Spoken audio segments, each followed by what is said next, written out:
નમસ્કાર, star India TV ન્યૂઝમાં આપનું હાર્દિક સ્વાગત છે। હું છું હેમલતા ત્રિવેદી। આપ જોઈ રહ્યા છો સ્ટાર ઇન્ડિયા ટીવી ન્યૂઝ, સત્યની વાતે સત્યની સાથે। દાહોદ જિલ્લા પોલીસ અધિક્ષક રવિરાજસિંહ જાડેજાએ લોકટોળાના હુમલામાં ઇજાગ્રસ્ત એએસઆઈ સુભાષભાઈના તબિયતની પૃચ્છા કરી।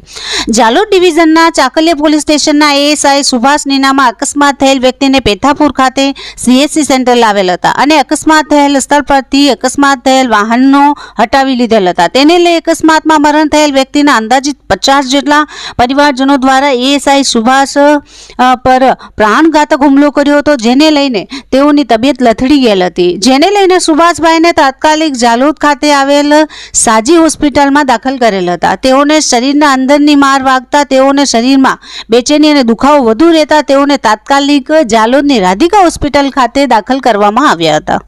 દાહોદ જિલ્લા પોલીસ અધિક્ષક રવિરાજસિંહ જાડેજા ટોળાના હુમલામાં ઇજાગ્રસ્ત થયેલ સુભાષભાઈના ખબર અંતર પૂછવા રાધિકા હોસ્પિટલ ખાતે આવેલ હતા। પોલીસ અધિક્ષક દ્વારા ડોક્ટર સાથે પણ તેઓની તબિયત માટે વાતચીત કરી હતી, તેમજ સુભાષભાઈના સારવાર માટે વિશેષ ધ્યાન આપી પૂરી તકેદારી રાખે તેવી ટકોર કરેલ હતી।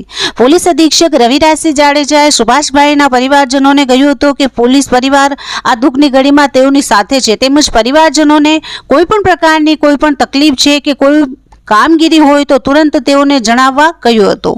પોલીસ અધિક્ષક રવિરાજસિંહ જાડેજા સાથે જાલોદ ડિવિઝનના ડીવાયએસપી ડીઆર પટેલ પણ હાજર રહેલ હતા। Star India TV news Jhalod reporter Pankajbhai Pandit, જિલ્લા દાહોદ।